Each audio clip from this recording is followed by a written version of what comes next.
went to his merchant just to get some meat and meal. Farmer went to his merchant just to get some meat and meal.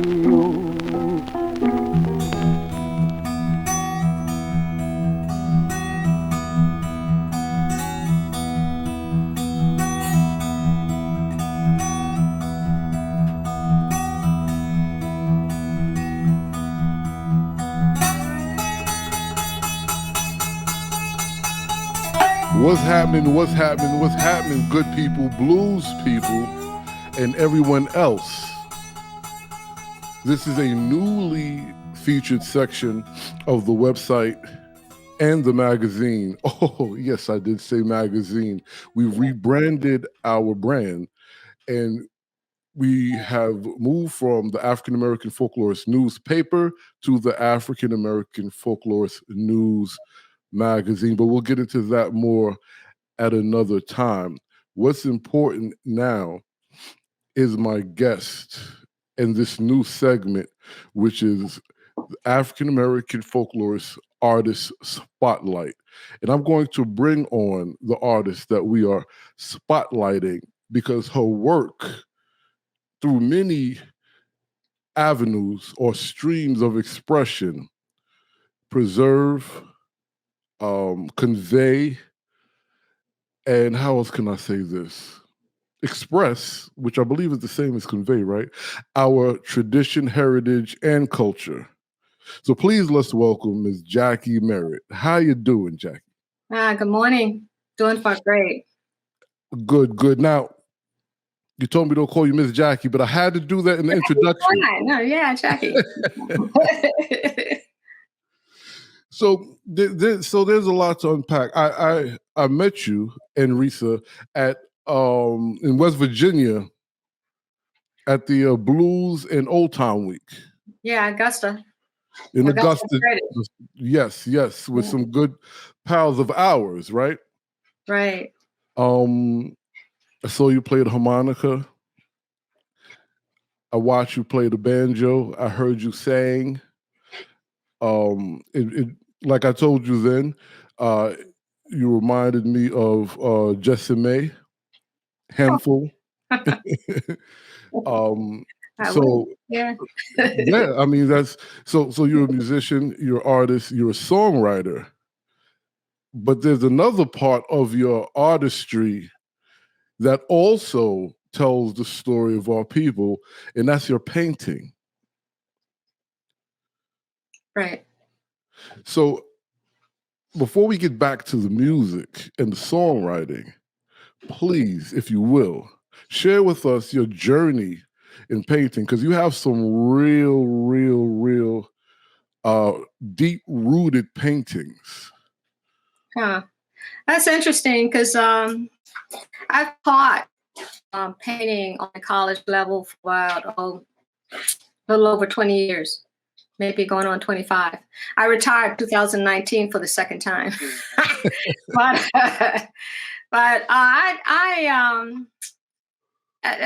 that's a long story. You know, it's kind of like I don't know where to start, Lamont, because I got my master's from the University of Wisconsin in Madison. I think I was around 23, and started teaching that first year. Soon as I graduated, and it was in Elizabeth City, North Carolina, and it was only about an hour and a half commute, but it was through the Dismal Swamp. And at that time, it was just one narrow road through the swamp, okay? And I thought, you know, because I was 23, I'm thinking I'm hot, you know, ready to roll, kick some butt. And I get there, and in the art department, they had the painting instructor was having the students. They were all Black students, white instructors. I was the first Black one in the art department that I know of, and they had them painting on black velvet.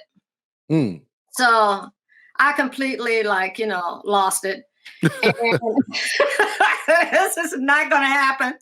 Yeah, I mean, you know what I'm talking about, like Elvis paintings on black velvet. No, I know exactly what you're talking about. Okay, Because, so remember, see, my parents was into that. So there was a lot of black velvet, black paintings around the house. That was the pro-black move back then. Right. Well, allegedly. It was from day one. I didn't get along with the head of the art department, and we would argue, and I would be like maybe 5 or 10 minutes late every day, and he would be standing outside my door going, what time is it? And I'd go, oh, I had a flat tire. Every morning I would say I had a flat tire. And but I got pulled over in the Dismal Swamp. They thought back then I was wearing this huge fro, and they thought I was Angela Davis. And to be pulled over in the Dismal Swamp back in, early 70s was a scary thing. Especially to be mistaken for Angela Davis. Yeah, I mean, I was wearing my glasses. I had my fro out. It's just wow. And that's anyway. Long story short, my first job, I didn't last the entire year. I quit right in the middle of the semester. At the end of the first semester, I couldn't take it, and that's the only. All my and I've been teaching like universities, a lot of them. That's my first job was horrible. And, but after that, it got really good, but it was interesting. So, well, let's talk about that for a minute. How did you see, let's go back a little bit. Yeah, sure. Right. Prior to becoming a professor in art, where did the inspiration to paint come from? Did you draw? Did you use pencils? Well, yeah, I my undergraduate study was at Norfolk State College, and now it's a university. And I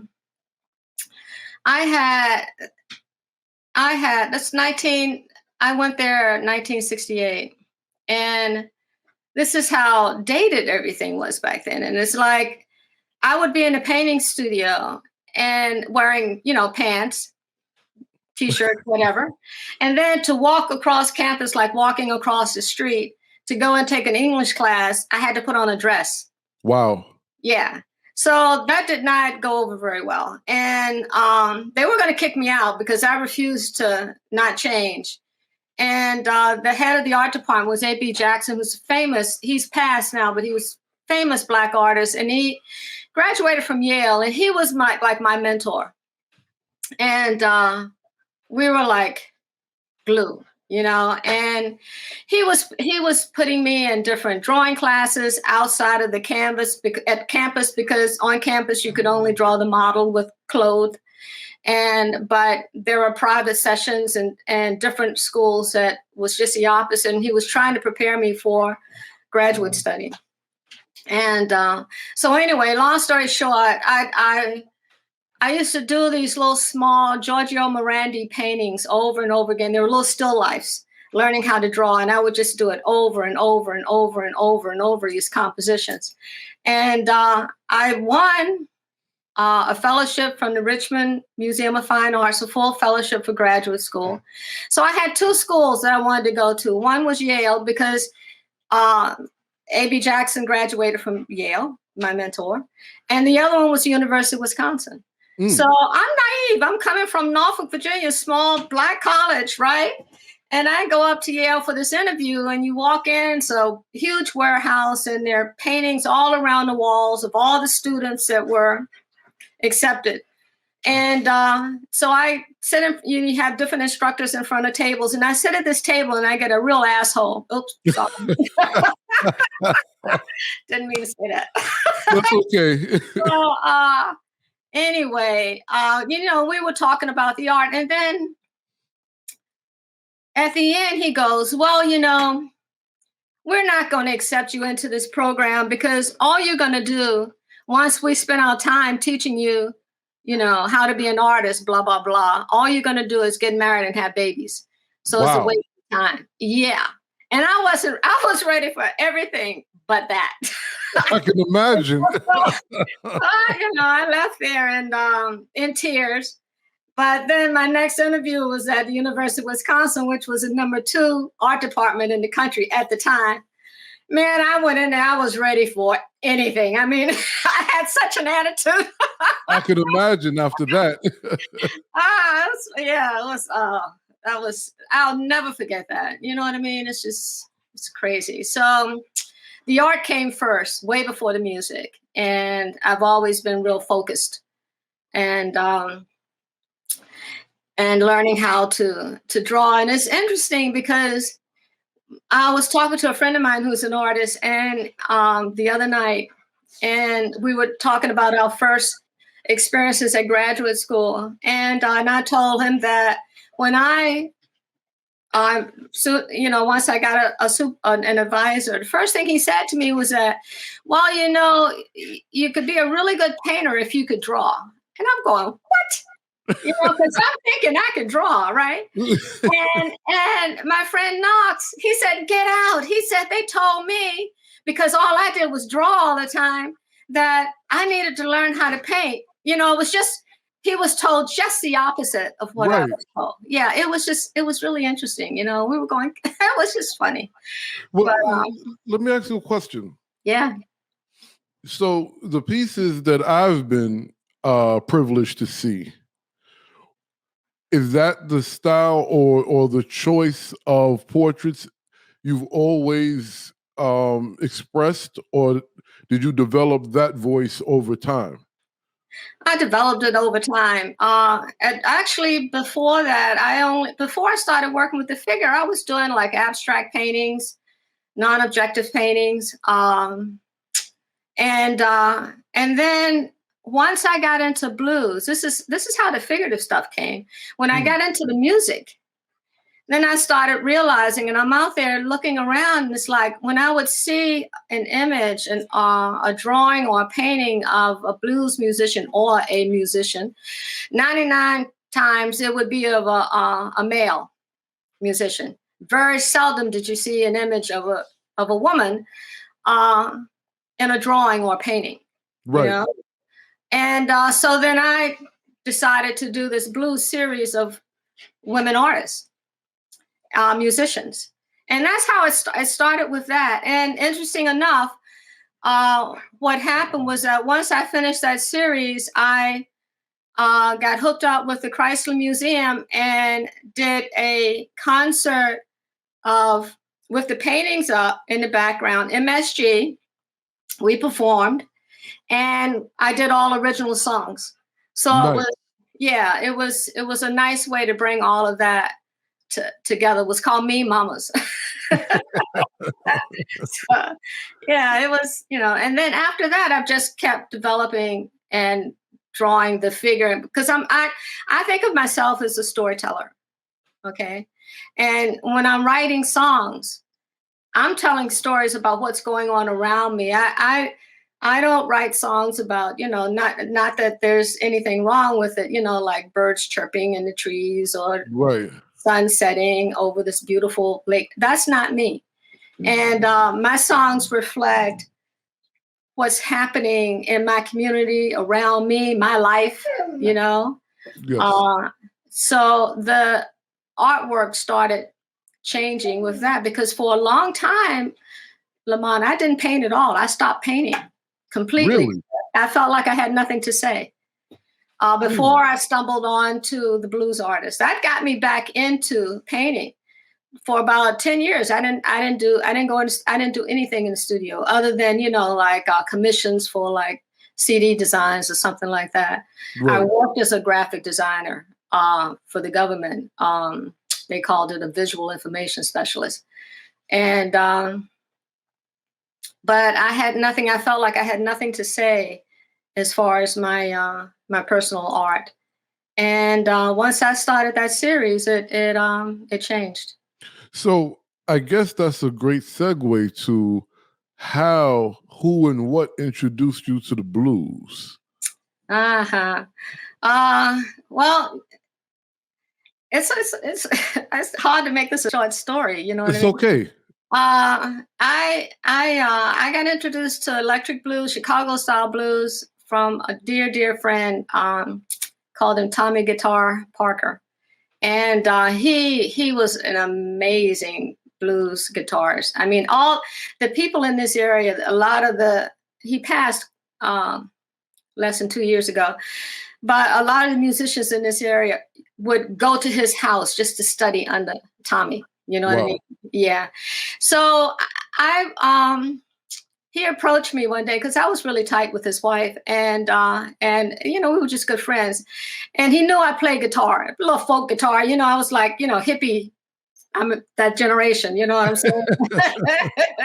Crack cocaine on guitar. And so he said, I'm going to form a blues band, and I want you to play bass. And I said, Tommy, I don't play bass. He says, well, I'll teach you. So that's how it started. And we went through 2 bands together.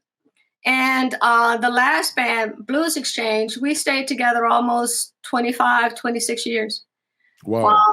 With the going back to the Natural Blues Network, we were one of the first bands that performed with the Natural Blues Network back in the day with Ernie and Chase and everybody. Right. So that led to playing bass with Tommy and them, and then Risa, who's incredible singer. Yes. And this is before MSG. Okay. Wanted to be in a band, a blues band, and so we formed this band called Fever. And it was, I think, 5 or 6 of us. And Johnny Williamson, he was a nephew of Chuck Berry. Oh, wow. Happened to stumble on him at a open mic, Short, quiet guy comes walking in, because we know everybody in the open mics back then. And I came walking in, he sat there for a while, and he says, y'all let other people play? So we said, yeah, sure. He goes, I have a piano. So we said, okay. You got it out in the car? Because we didn't have one in there. And he says, yeah. And then, he went out, he got his piano, took him forever, came back quietly, set up. We're all going, who is this man? And then he started to play, and it was like, holy, my goodness. It's like, and then it turned out he lived around the corner from me. Oh, wow. So we formed this blues band called Fever. And I was playing harmonica. And I was playing harmonica with that band. And then there have been a couple of other blues bands, after that. But then MSG happened because Reese and Miles had gotten together at Augusta, met at Augusta. Oh. Everybody meets at Augusta. That's right. That's the heritage, Elkins, West Virginia, y'all. And they started playing at the barbershop. In Baltimore? On a segue from that. Warner Williams passed. Yes. Yeah. Okay. Incredible blues man. Yeah. And in that series that's on the website, I have a drawing I did of him way back when. It's called Blues Man. Yeah. Warner the Blues Man, I think it's called. Yes. So wait, we have to backtrack for a second. Sorry. No. It's okay. This is great. The reason why I want to backtrack is because it sounds like you said your first band, you were asked to play the bass and you had to learn it. Then while you said that, you insinuated a little Joni Mitchell, Peter Paul, and Mary guitar playing, right? So I was a hippie. So what was your first instrument, and how long have you been playing before you decided to take it to the stage? Oh, the first instrument was guitar. Okay. And I was just not thinking about being a musician. It was the guitar. I like to play guitar. I didn't think of myself as a musician until Tommy decided that he wanted me to play bass. And at the time, there were no female bass players. hardly any in the United States, really. Wow. And I mean, seriously, I'm dating myself, but No, you're breaking history. You're making history. So anyway, so yeah, I started with that, and basically, what he showed me with the bass was to play patterns, because I'm dyslexic, and if I look at sheet music, or chords and stuff laid out, Right. if it's too many notes, then stuff starts flipping. Okay. And so basically, the way I learned how to play bass was to play patterns. Oh, wow. And yeah, and the secret to blues bass, electric bass, is L shapes out there, you guys. Whoa. You just got a freebie, y'all. It's L shapes. And so that, from there, I got introduced to harmonica. I guess I was playing electric blues for, I don't know, 10, 15 years. And I saw a concert was listed for Elizabeth Cotton at a small college in my area. And I said, oh, let me go check her out, And she was in her 80s, then, like 81, 82, something like that. Wow. And Cephas and Wiggins opened up for her. That completely changed my music direction, journey, whatever you want to call it. It changed it, because after that, I didn't really know that much about acoustic blues. And so then I decided that summer I was going to go to Augusta and take harmonica lessons from Phil. Wow. Which I did. And so, he's basically my harmonica guru, mentor. And for years, I, took harmonica lessons from all the harmonica teachers that showed up. But nobody plays like Phil. Right. No one plays like Phil Wiggins. You have a lot of imitators, but you only have one Phil Wiggins. And That's right. yeah, That's right. so and I kind of like stuck to that, and so yeah, that's when I started playing harmonica. Wow. After going there two or 3 years, So that you pretty much answered my next 3 questions, because you made it clear you started in the electric blues scene. So I wanted to know how you got to acoustic, turn of the century style blues. Then you also told us how you got to the harmonica. Not only that, how you got to Augusta. So now, well, I can't ask you that either, because you just told me that MSG started in Augusta too. Well, Miles and Risa did, yeah, and they would meet at the barbershop, right? Right. So right. that takes us to Archie Edwards Blues Heritage Barbershop. Right. And actually, we were jamming around. It was a concert that the barbershop was having out at some mall, and it was around 9/11, and that's how I can remember when we got together. And I was listening to them play, and then Risa said, Miles, what do you think about harmonica? And then it started like that. And then we would go up to the barbershop on Saturdays. That's like a 3.5 to 4 hour drive for Risa and I from Hampton to drive up to DC to the barbershop. And we would do this at least twice a month, if not more, because I wanted to sit next to Phil. Right. That was my chance to be sitting next to him with harmonica. And the funny story is that I went in, and there's Mr. Bones Thomas over there. He's just smiling, and he's playing the bones, and I'm going, dang, I want to do that. Because he's having way more fun than we are, So I would go there, and I'd sit next to Mr. Bones. And then just watching his technique and how he was holding the bones and the whole, And it's interesting, Lamont, because back then I thought that was the way everyone played the bones. But I found out later that most players play with one hand. Bones played with 2. And so it was kind of like just, I'm so happy I met him. It was him and Mike Baytop. That's who I learned how to play bones from. Wow. Watching and sitting next to those guys, Wow. That's a lot of history. So because there's a lot of history here, right? And a lot of groundbreaking history here. I have to ask you, through all these times with just the fun, I guess, excitement, and the energy of the music, did you notice if there were a Black audience, Black participants, or a lack of, or that even wasn't in the spectrum because the music was so rich? Always a lack of. Still today, a lack of.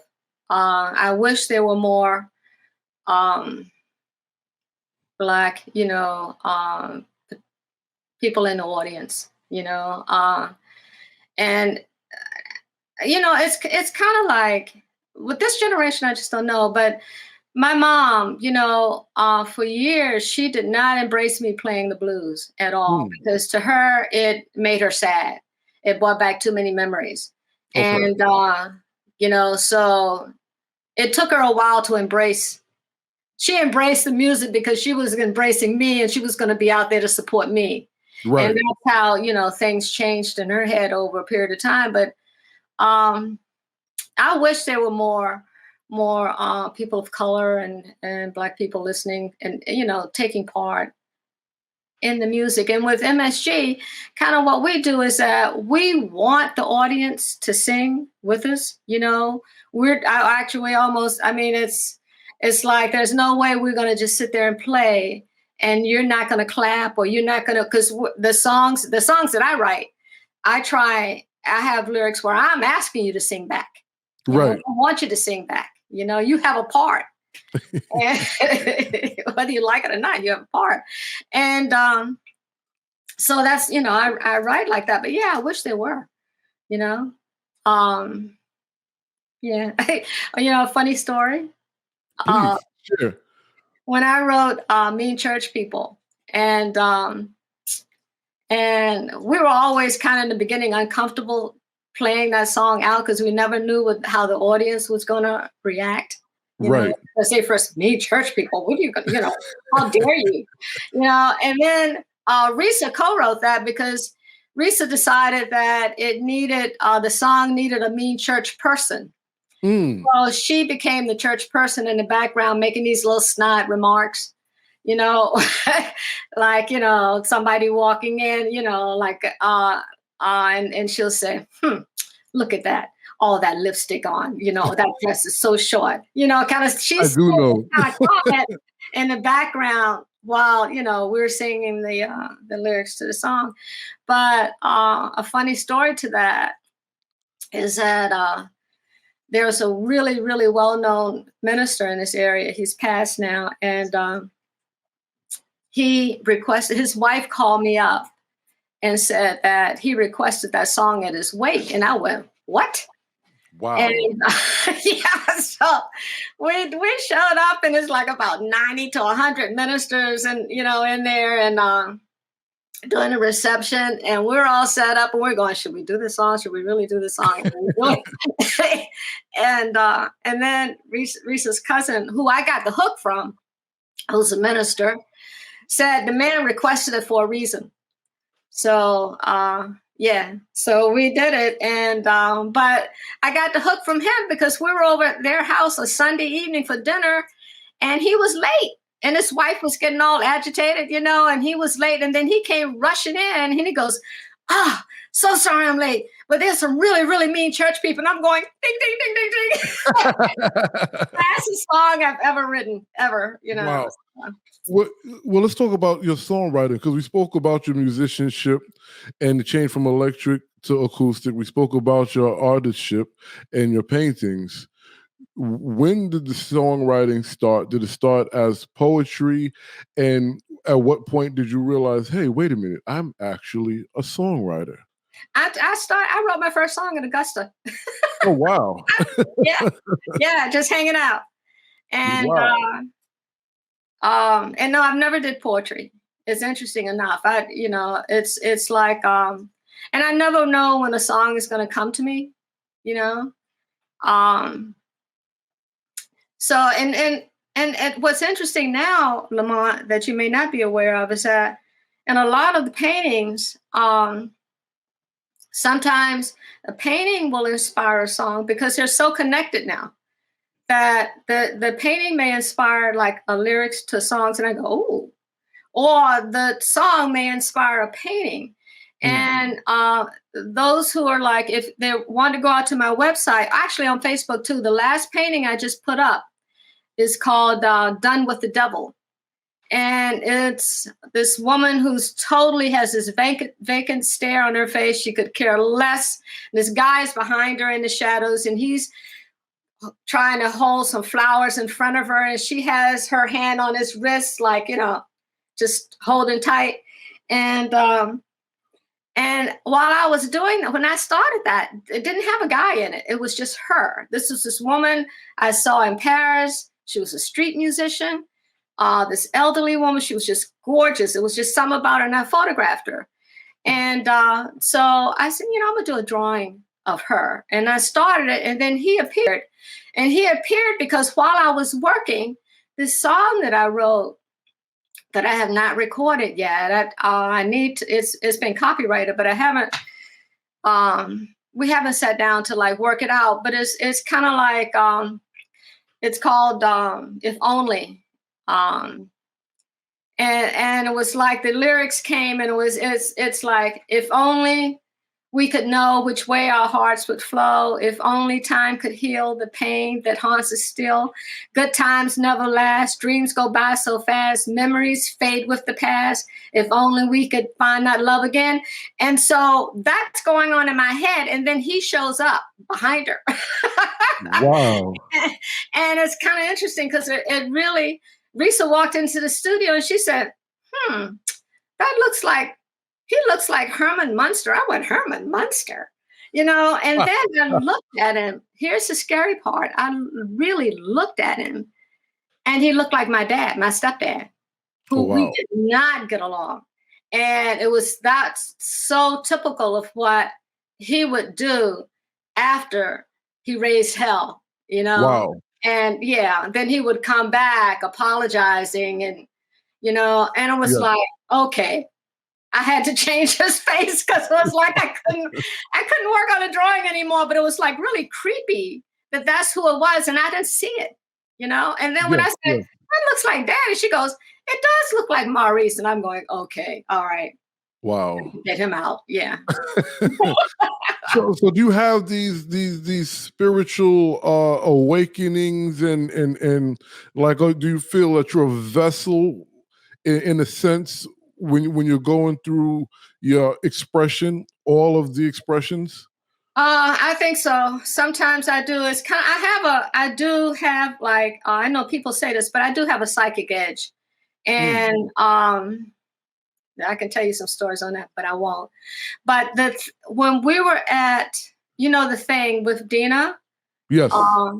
Okay. And it was the first gathering of the thing. And Dina owns, you know, this 40, 50 acres of land. I don't know. It's a lot.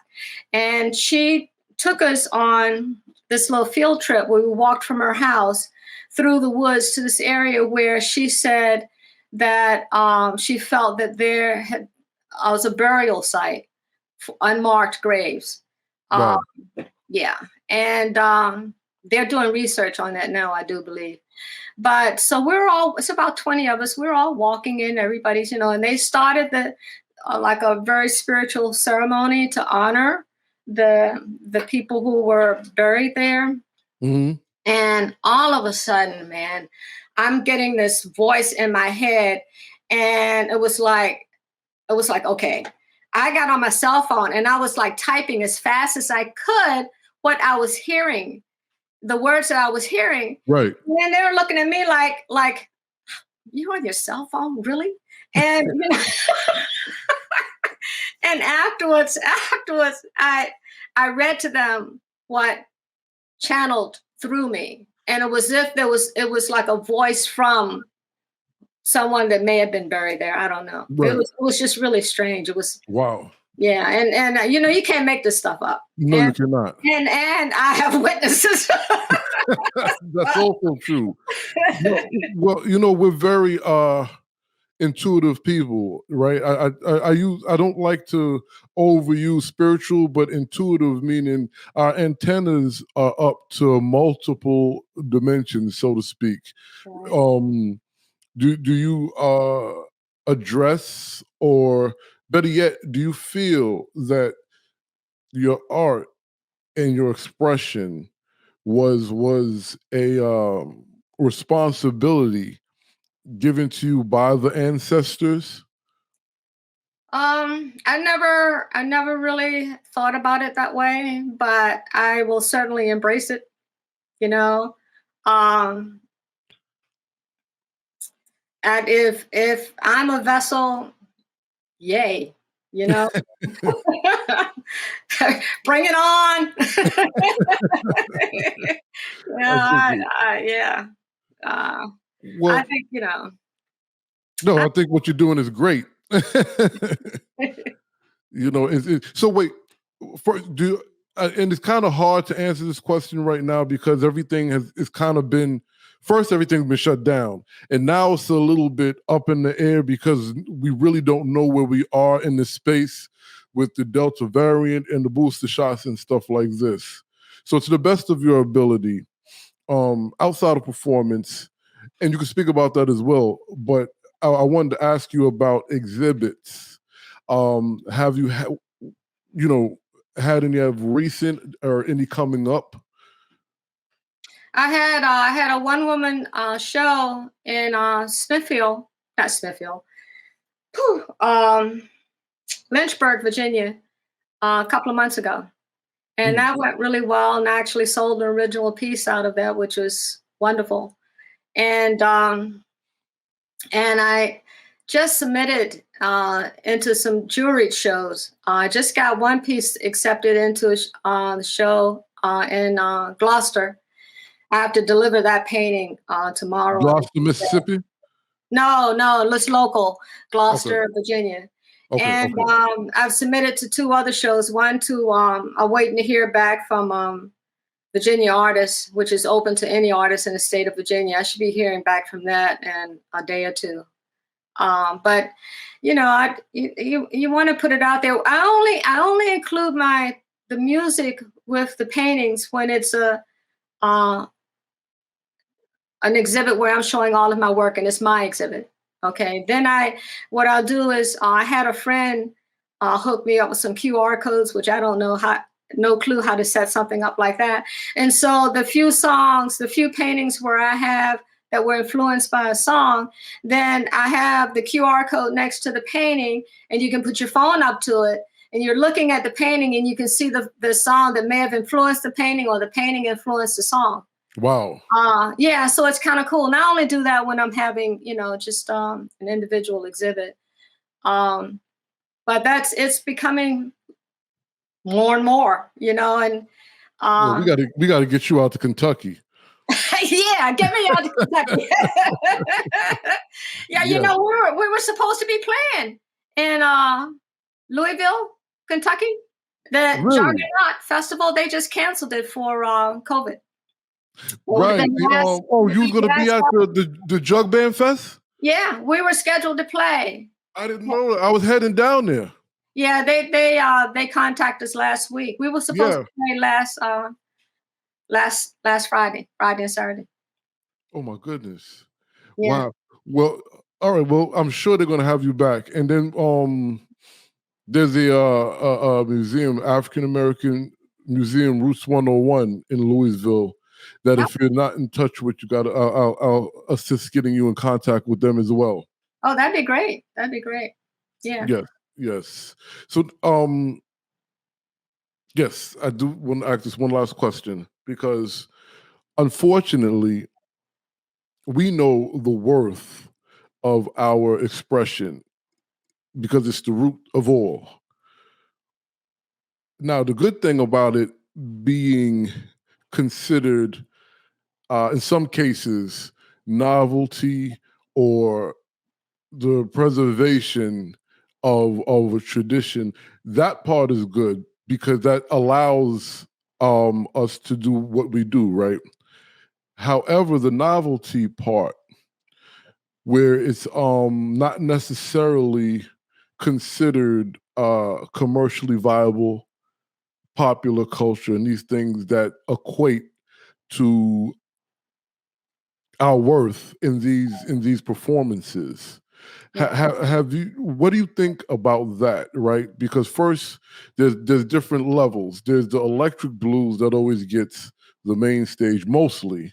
Then there's, and this is not a shot at white artists, because there's some, musicians are musicians, right? Right. But then you have either mostly white or blues rock artists that get the main stage.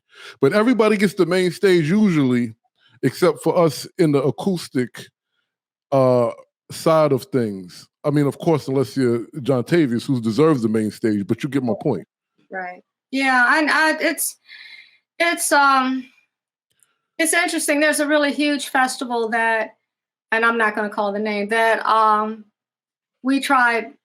MSG tried to get involved with. And what they said to me was that, because I do at least 85% of the bookings, that the acoustic stage only allows 1 to 2 people. If you're 3 people, you are considered a band, and you would have to be on the larger stage. But then they're not gonna book us as a band. So it's kind of like a way to kind of stop you in your tracks. You know what I mean? Right. They can limit the acoustic stage to 1 or 2, but they will not allow 3. And Wow. it's like, yeah, really, it's a trio. Well, you're considered as a band. Okay. All right. So yeah, it's a problem. And I